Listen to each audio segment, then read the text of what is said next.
जब इस वीडियो पर क्लिक कर लिया है तो इसको लास्ट तक देख लो, बहुत काम की चीज़ें सीखने को मिलेंगी। चलो एपिसोड शुरू करते हैं।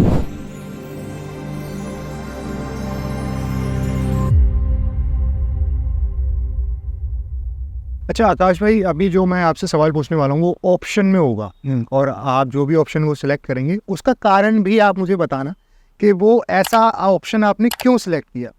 ये सोशल मीडिया का दौर है। इस सोशल मीडिया के दौर में हर कोई कामयाब होना चाहता है और पेशेंस शायद हमारी डिक्शनरी से ख़त्म हो चुका है। जिस हिसाब से हम आगे बढ़ रहे हैं तो शायद मुझे लगता है आगे आगे हम 2 मिनट भी अगर किसी का इंतज़ार कर ले तो बहुत बड़ी बात हो। हाँ, और सबको सक्सेसफुल होना है। तो आपके अकॉर्डिंग सोशल मीडिया लोगों को किस तरह यूज़ करना चाहिए? क्या करियर के लिए कुछ भी करना, या फिर अपने ज्ञान और अपनी चीज़ों से, अपनी एक्सपीरियंस से लोगों में या संसार में एक मैसेज देना कि हाँ, हम हर चीज़ को गलत ना लेके सही तरीके से भी यूज़ किया जा सकता है। तो आपका इसमें क्या सिलेक्शन होगा और क्यों? देखो, पहले इन दोनों में से चूज़ करने से पहले मैं आपसे कुछ कहना चाहूँगा कि ज़िंदगी में हर कोई सक्सेसफुल तो नहीं हो सकता। फॉर एन एग्जाम्पल, किसी के लिए सक्सेस 10 रोटी खाना है दिन की, और किसी के लिए सक्सेस 1 रोटी मिल जाए बहुत है। कोई कहता है कि यार मैं इसमें सेटिस्फाई नहीं हो रहा, कोई कहता है मैं उस चीज़ में सेटिस्फाई नहीं हो रहा। तो इंसान कभी सेटिस्फाई नहीं होता, इसलिए वो खुद को कभी सक्सेसफुल मानता ही नहीं है। ये बहुत बड़ा, इसके लिए ना बहुत वाइज बुद्धि चाहिए कि इंसान कहते कि मुझे आज की 1 रोटी मिल गई ना, मैं यहाँ सक्सेसफुल महसूस कर रहा हूँ। ये तो हर एक की अपनी अपनी डेफिनेशन है, इसलिए मैं कभी नहीं मानता कि कोई भी इंसान कभी भी सक्सेसफुल खुद को मानता भी है क्या। ये वाइज मैं नहीं बता सकता कि मैं हूँ या नहीं हूँ। सेकंड चीज़, आपने जो सवाल मेरे सामने रखा है उसके पीछे भी मैं तीसरा ऑप्शन ऐड करना चाहूँगा कि यूट्यूब जैसे जो सोशल मीडिया एक्शन, यूट्यूब नहीं, इंस्टाग्राम भी है, यूट्यूब भी है, ट्विटर भी है, यहाँ पे इंसान को ना एक प्लेटफॉर्म मिल गया है। ना तो ये ज्ञान के लिए सीमित रहा और ना ही केवल करियर के लिए सीमित है। जब मैं 2008 या 9 की बात बताऊंगा, मैं एक रियलिटी शो के लिए ऑडिशन में गया था। धक्के खाए थे लिटरली, और वहाँ जाकर के देखा था कि यहाँ की असलियत ही कुछ और है। मैं सिंगिंग के लिए ऑडिशन देने गया था, वहाँ पे लाखों की भीड़ थी, बट लाखों में से कोई एक ही इंडियन आइडल या फिर सारेगामा पे विनर बनता है। अगर अब बात करूँ सोशल मीडिया पे, आप अच्छा गाते हो ना, आप डालो 50 रील, डेफिनेटली आप वायरल हो जाओगे। आपको ऐसे बहुत सारे एग्जांपल्स मिल जाएंगे जो सोशल मीडिया से उठ करके आज बॉलीवुड में प्लेबैक कर रहे हैं, ऑडिशन की लाइन में नहीं लगे वो। तो ये बहुत बड़ा करियर ऑप्शन भी है। सेकंड चीज़, आपको कुछ चीज़ सीखनी है, आपको ड्राइंग सीखनी है, आपको कोई ऐसी इंजीनियरिंग का पार्ट सीखना है जो आप पढ़ाई से नहीं सीख पा रहे, आपको MBA करना है। MBA आप कॉलेज से करोगे, आपको डिग्री मिल जाएगी, बट वो सारी की सारी नॉलेज आपको इस सोशल मीडिया पे मिल जाएगी, फ्री में मिल जाएगी। तो वो जो पढ़ाई लाखों रुपए दे करके आप करोगे एक कागज़ के पन्ने के लिए, वो अगर आपको फ्री में मिल रहा है तो आपको यहाँ पे जिज्ञासा भी आपकी पूरी हो रही है, आपका करियर तो बन ही रहा है, साथ साथ आपको नॉलेज भी मिल रही है। ये हर चीज़ के लिए हो चुका है, ये वास्ट इंडस्ट्री बन चुकी है, ये सीमित नहीं है। ये करियर भी दे रहा है, ये नॉलेज भी दे रहा है, और ये ऑप्शंस भी दे रहा है कि मैं यहाँ से कुछ भी कर सकता हूँ। आकाश भाई, यूथ का ये आजकल मेरे को लगता है कि कुछ लोग मुझसे ये बात पूछ चुके हैं, मैं करता रहता हूँ पॉडकास्ट आध्यात्मिकता को लेकर, कि सक्सेसफुल होना या सफलता का मंत्र क्या है एक इंसान के लिए। क्योंकि हर किसी के लिए सफलता अलग अलग है, जैसा आपने बताया। किसी के लिए कहीं पे जाना सफलता है, तो किसी के लिए अपने घर पे रहना सफलता है। आपके अकॉर्डिंग सफलता आपकी निगाहों में क्या है? सेटिस्फैक्शन। जब तक इंसान सेटिस्फाई नहीं होगा ना अपने आज से, अभी से, इस मोमेंट से, वो सफल कभी नहीं हो सकता। जब तक इंसान को महसूस ही ना हो कि मैंने जीवन में जितना भी किया है, शायद उतना कोई सोचता भी नहीं है, या फिर कोई करने का कोशिश भी करे तो वो प्राप्त नहीं कर पाता जितना मैंने हासिल कर लिया। मैं आज 29 साल का हूँ मेरे भाई। मैंने तो अपने वन में नहीं देखा कि कोई अपने दम पर इतना ज़्यादा वास्ट चीज़ों में हाथ डाल के कर है। मेरे से भी ज़्यादा सक्सेसफुल लोग हैं, मेरे दोस्त हैं जो यूट्यूब पे मिलियन सब्सक्राइबर्स लेकर के बैठे हैं, बट मुझे उनसे अब जेलस नहीं होता।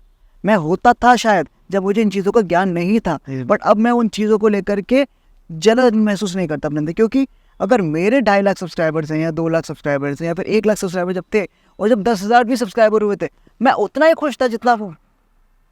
क्योंकि मेरे तो आसपास में अगर मैं देखूँ, मेरे बराबर तो कोई नहीं है। ये मेरी ईगो नहीं है, अब कभी से ईगो मत ले लेना।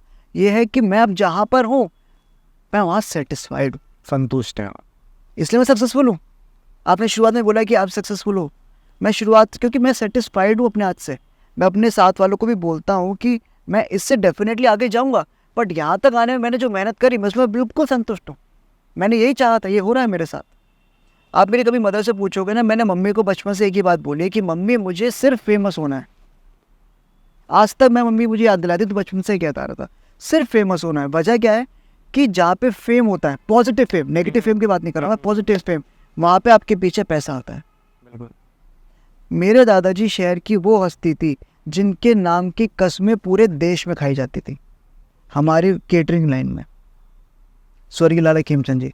दादाजी ने अपनी लाइन में इतना ज़्यादा एक्सपर्टीज हासिल कर लिया था कि लोग उनको, अगर उनके यहाँ पहुँच भी गए, दादाजी किसी काम का ही काम चला वहाँ पहुँच गए, तो समझते थे कि खाना तो ऐसा बनेगा भाई साहब कि लोग सोच नहीं सकते थे।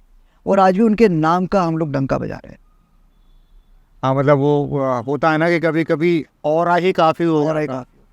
तो इसलिए यार सक्सेसफुल होना केवल सेटिस्फेक्शन की एक डेफिनेशन है, और कोई डेफिनेशन नहीं। दुनिया बड़ी लंबी चौड़ी कहानी सुनाए सफलता क्या होती है, बट सफलता केवल संतुष्टि है। मेरा भी मानना यही है आकाश भाई कि अगर आप रात को बिस्तर पे लेटे हैं और आपको 5 मिनट में सुकून की नींद आ जाती है, सफल हो तो आप सफल। वो सफलता किसी काम की नहीं है कि आपके चारों तरफ नोट रखें और हाथों को नींद सुलाने वाला कोई नहीं है। आकाश भाई धन्यवाद, आपने बहुत ही अपने समय में से, अपने बिजी शेड्यूल में से टाइम निकाला और हमारी ऑडियंस को बहुत कुछ परोसा, अपने बहुत डीप बातें हमें बताई, जो समझने वाले के लिए बहुत कुछ है और ना समझ के लिए तो ग्रंथ भी शायद बेकार ही। जी हाँ। और इसी के साथ हम इस पॉडकास्ट का अंत करते हैं। और आकाश भाई का अपना एक चैनल है, आप जाएं। आकाश भाई, आप हमारी ऑडियंस से कुछ कहना चाहते हैं, एक मैसेज देना चाहते हैं या सनातन धर्म को लेके कुछ संदेश देना चाहते हैं, तो क्या देंगे आप? देखो जी, मैंने तो हमेशा से एक बात कही है सभी लोगों को, अपने आसपास वालों को, अपने परिवार को और अपने सभी यूट्यूब फैमिली को मैं कहता हूँ कि जीवन में यदि आप खुश हैं तो आप लाइफ की किसी भी चीज़ को हासिल कर सकते हैं। आप किसी भी लाइन में क्यों ना हो, आप चाहे जॉब करते हो, चाहे व्यापार करते हो, चाहे आप स्टूडेंट हो, यदि आप अपने उस मोमेंट को खुशी से जी सकते हो ना, तो आप लाइफ में कुछ भी हासिल कर सकते हो। किसी भी काम को बोझ लेकर के मत करना, ज़िंदगी तबाह हो जाएगी, जेन्युइनली तबाह हो जाएगी। बोझ हनुमान जी झेल सकते हैं केवल पर्वत का, हम मामूली से तुच्छ से कीड़े हैं उनके सामने। खुशी से जियो, जीवन इतनी खूबसूरत है आप सोच नहीं सकते। मैं इसलिए कह सकता हूँ क्योंकि मुझे दोबारा जीवन मिला है। और तीसरा जीवन ये कह सकता हूँ कि मुझे भगवान ने चुना है आप सभी को सनातन के बारे में बताने की। धन्यवाद आकाश भाई। और आकाश भाई का चैनल है आकाश खेमचंद के नाम से, जहाँ पे आप जाएंगे तो आपको बहुत कुछ सीखने को मिलेगा, अगर आप सीखने के इच्छुक हैं तो। और जो लोग मेरी ये वीडियो यहाँ तक देख रहे हैं उन्होंने काफ़ी कुछ सीखा होगा, काफ़ी कुछ समझा होगा। और अगर कुछ ना भी समझाओ तो सिंपल सी एक लाइन में बोलना चाहूँगा कि अगर आप अपने आप को सुखी रखना चाहते हैं तो दूसरों को सुखी रखना शुरू कर दीजिए। शायद अगर आप किसी का बुरा नहीं करेंगे तो ऊपर वाला आपके साथ बुरा होने नहीं देगा। इसी के साथ हम आपसे विदा लेते हैं। और अगर पसंद आया हो तो कर देना, प्रोसेस आपको पता होगा, यहाँ सब्सक्राइब का बटन आ रहा होगा वो कर देना, लाइक कर देते हो तो मुझे मज़ा सा आ जाता है, अच्छा लगता है, फिर और नई क्यूरियोसिटी जागती है कि कुछ नया परोसूं। और कमेंट में इस वीडियो का क्या पार्ट आपको सबसे बेस्ट लगा है, क्या आकाश भाई की जर्नी ने आपको इंस्पायर किया है, वो ज़रूर लिखें। और भाई के सोशल मीडिया लिंक्स आपको डिस्क्रिप्शन में मिल जाएंगे, अगर आप भाई से कनेक्ट होना चाहते हैं तो ज़रूर हों। बाकी जय श्री राम, जय श्री राम।